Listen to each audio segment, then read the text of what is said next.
How's it going, YouTube? Robert, Texas Toast RC, coming back at you with another video. Up on the bench today, we got the Phorunner. I've officially named this the Phorunner. Pho is one of my favorite things to eat, and Phorunner, you can put that together, right? So, what we're doing today, we're gonna look at bobbing the bed on this thing. I've done this on my regular TF2 Mojave. Definitely gives a lot of clearance. I mean, obviously, as you can see, there's a lot of overhang coming out the back. We're going to shorten that up. I want to try and bring it in, I don't know, maybe an inch. We'll see how it goes. Part of that also being is I want to be able to bob the top. I love running the top. I do like the way it looks without it, but I just love the way it looks with it as well. Even more so, so I want to get this bobbed as well. I'll shorten that down. Looking at this on the chassis, we're gonna have to chop some of that off as well. I'm not really worried about it. Again, I did the same thing on the Mojave, so we'll be doing that to this as well. So yeah, stay tuned and we'll get right into this.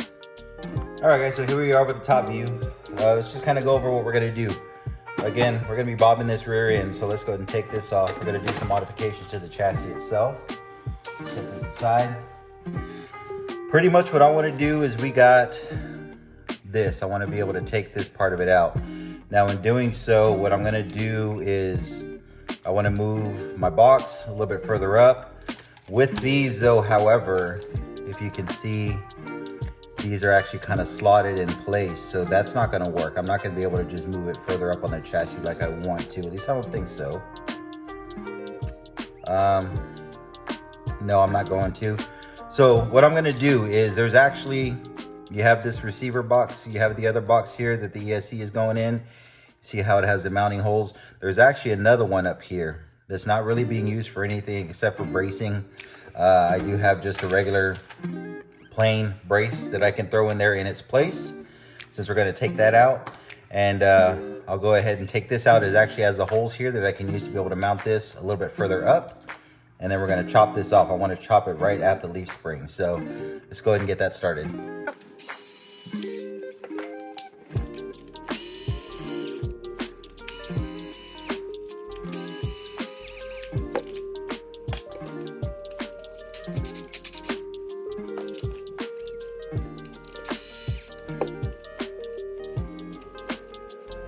So I had to pause the video for a minute. I was running just some issues trying to get this bolt here off of this side. One thing about Rc4wd drives, you know, hardware, it's not the best. So we stripped out a screw.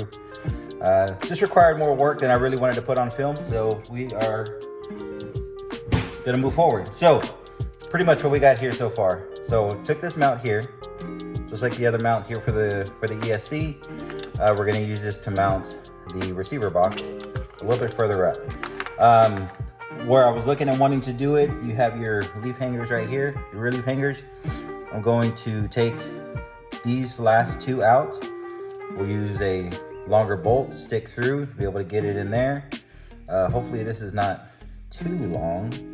This might actually be a little bit too long, but yeah, essentially this is what we're gonna be doing. I got a plethora of different bolts here. I'll just try and find one that's going to work a little bit better, and we'll get moving forward.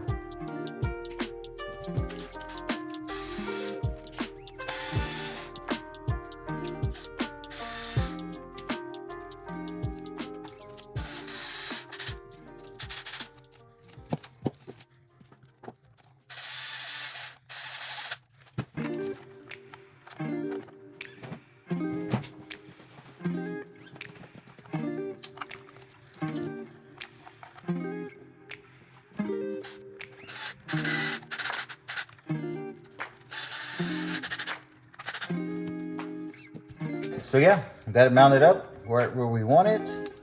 That'll be good enough to hold. Just tighten this down just a little bit. Let's see.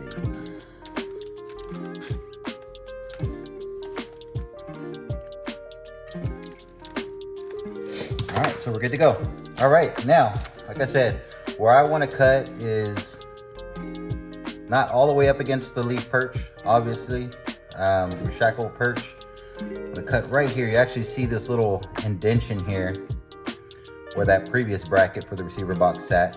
pretty much want to cut right on the outside of where that cutout is at. So let's go ahead and make some sparks.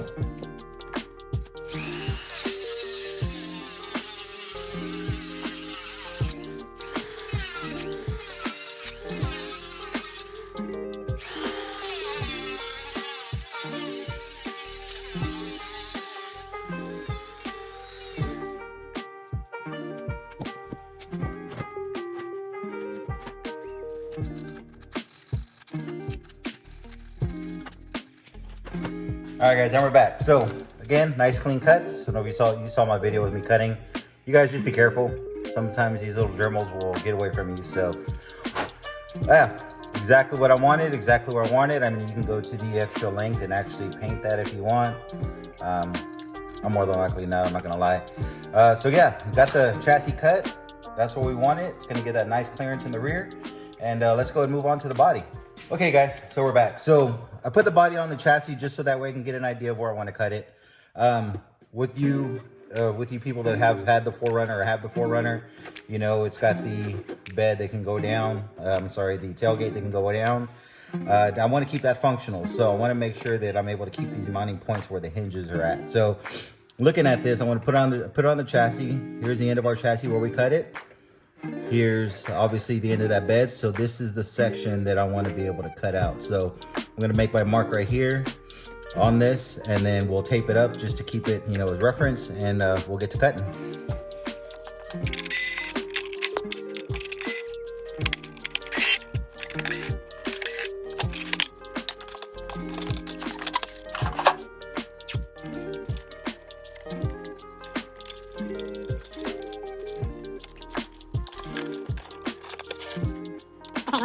Work a certain way, so we'll continue on.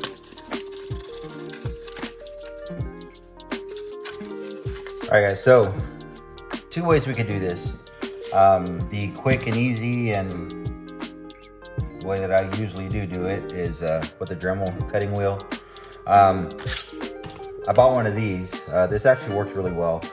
I think if we're gonna go and do this route, I know this is actually what I used when I did my Mojave. It did good. Takes a little bit more time. Definitely got to be a little more patient. It's more precise, which is what I want.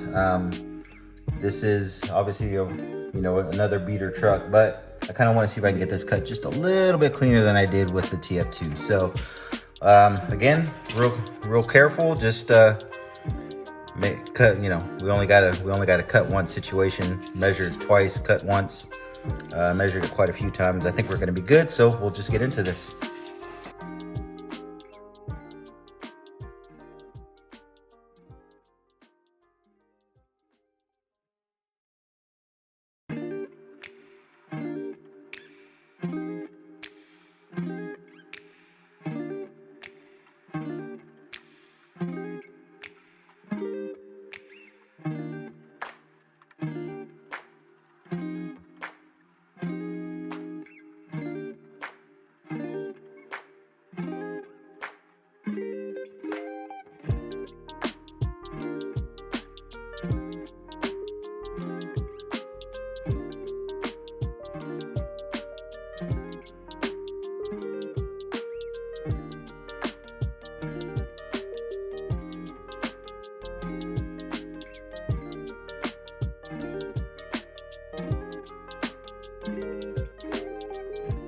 All right, guys, so as you saw, I just let my lack of patience get the best of me. Kind of like for you that are old enough, like Tim the Toolman Taylor, I need the power. Give me the power. So switched it up. It works. I mean, you could use a Dremel. You definitely got to be a little bit more careful with your cuts. Obviously, there's a bit more cleanup work you got to do. It may not be as precise. I mean, as you can see, I mean, this is my cut with the saw, and this is my cut with the Dremel. Not the best. Kind of nicked it. Again, my frustration cutting with this thing, especially when you get down into like some of these areas where you have this guard, it just gets in the way, and I start getting impatient. So there it is, cut. All we got to do is cut out this section here, and ready to rock and roll.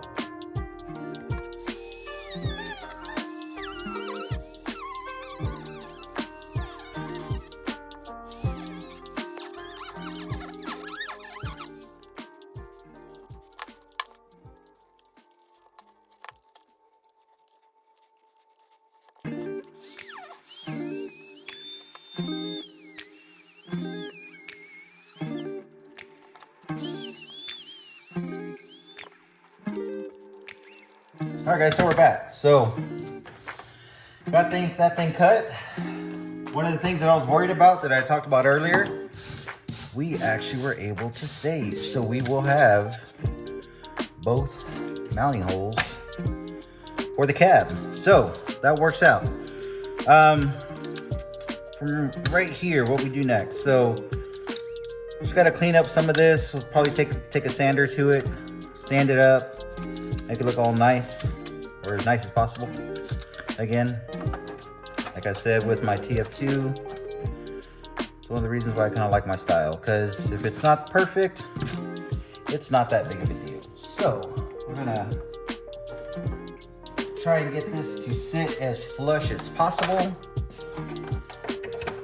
Probably would have been a lot better had I just used the saw from the get-go, but it is what it is, right?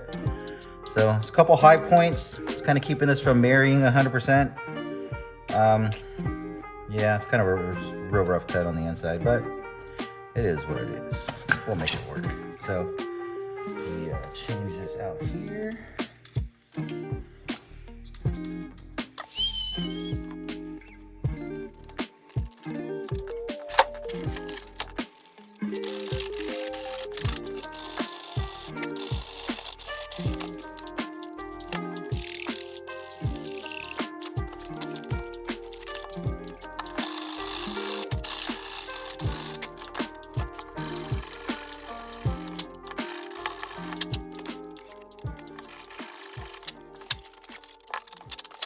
All right, guys, so when doing this for me, especially in the instance where my bed, the inside of the bed's a little chopped, a little funky, my big area of concern is your outside seam. Just want to make sure that both areas are as flat as possible. It's not going to be 100% correct, but as long as we can get it good enough. So I just want to make sure that both of those sides were able to marry up as good as we possibly can get them to do so. So we're looking all right, not too bad. Like I said, the inside of the bed could be better, but we're gonna make do with what we got. So what I'll typically do, get you some of these. I got these at Harbor Freight, I think. Not sure at this point, it's been a while. I've had them for a while. So kind of use these to hold them in place. Hold them in place. Let's see. This other side here. And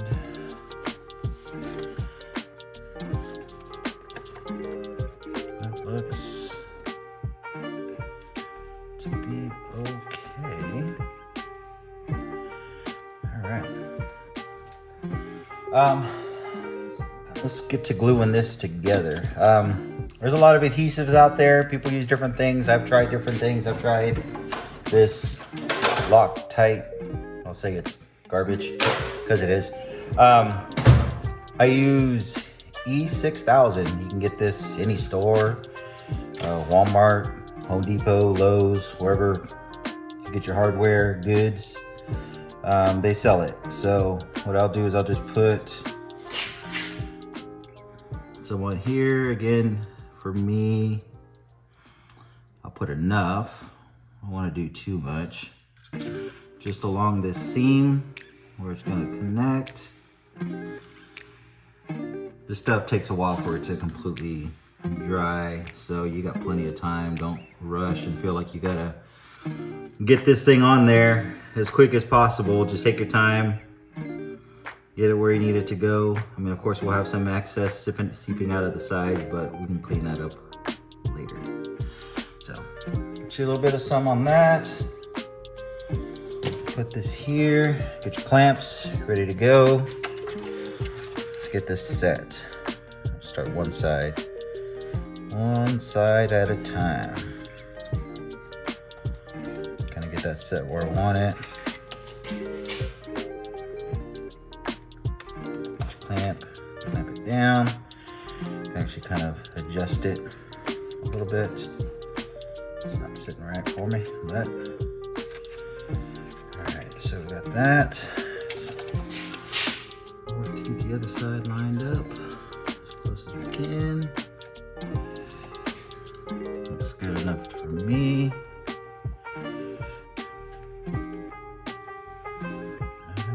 Go ahead and clamp it. All right. Okay, let's flip this over. I'm kind of moved a little bit. Again, we got plenty of time. This is actually gonna sit overnight once we're done here. And try to get something to sit this on, huh? Let me get this top clamp first.